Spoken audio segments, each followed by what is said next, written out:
Hello and welcome to another update video about Bitcoin. Unfortunately, a bit of a boring day. That often happens when we are in a wave 4, and that's also why I will change the count here slightly. I mean, we had, even though that was, as you know, basically a very improbable or unreliable count and idea, but we did label that as a possible 1-2 setup here, but it's just not following through.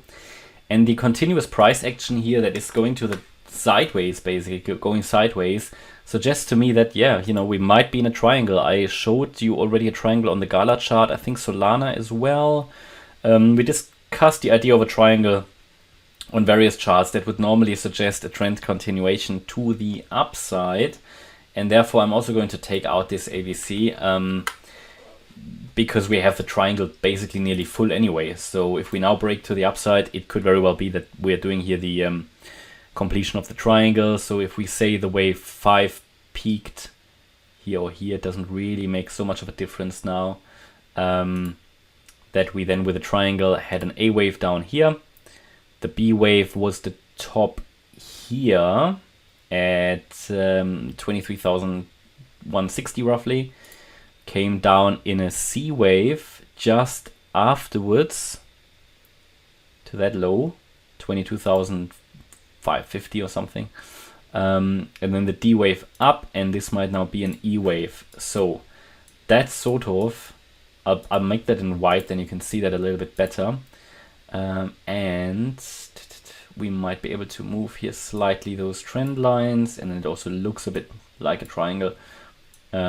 Even though you don't necessarily need these trend lines in an Elliott Wave triangle, but that's sort of where we are, yeah. And as long as we are now holding the, I would say at least here, this 22,500, we could here focus on higher. I mean, I would have to move, I mean, the E wave gets invalid if we break below 22,644.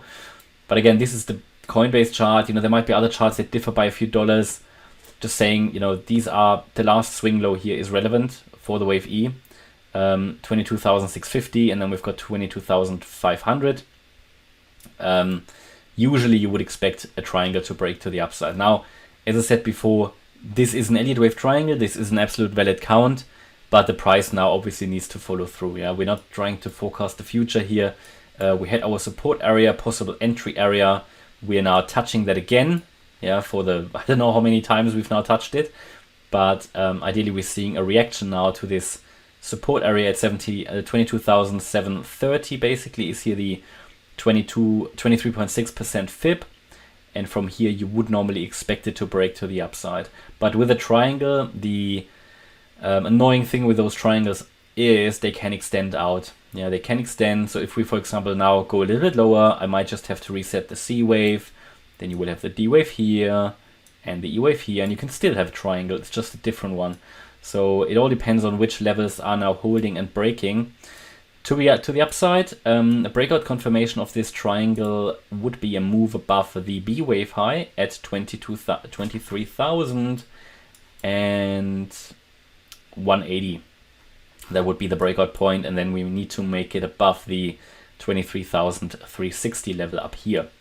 So yeah, it's, what can I say? You know, we're heading into the apex here. Lower volatility typically predicts and, you know, warns you of quite a lot of volatility that could be coming, because whenever you get squeezed into an apex of some sort, you get an impulsive move.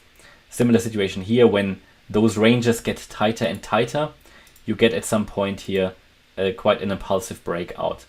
It just happens, yeah. And we are now heading into the apex. Now that can take into possibly towards tomorrow, but a breakout should occur. Of course, I can't tell you if it goes down or up. What I can tell you is that the key bullish support here is 22K. That's sort of the short-term support. The absolute micro support is obviously here, the 22,650 level that we just discussed. And the main support will be down here. Below, however, that 18,650 level, we have to say that this entire uptrend was most likely over. But until then, you know, we've got this orange area as support, and then the fallback support is the green one. Dropping below that means this entire uptrend is probably over, but I currently cannot see that yet. And that's really everything I can tell you at the moment about Bitcoin. Just for everybody who's new, the target to the upside would take us, let me just put that onto the chart again. If this move plays out, target based on current lows would be, very first target would be 23,785, but more likely would be 24,430, the 61.8% extension. Okay, and that's my update about Bitcoin. I hope you liked the update. If you did, please hit the like button, leave a comment and subscribe. And if you really like the content, please check out the channel membership. Thanks a lot for watching. Bye-bye.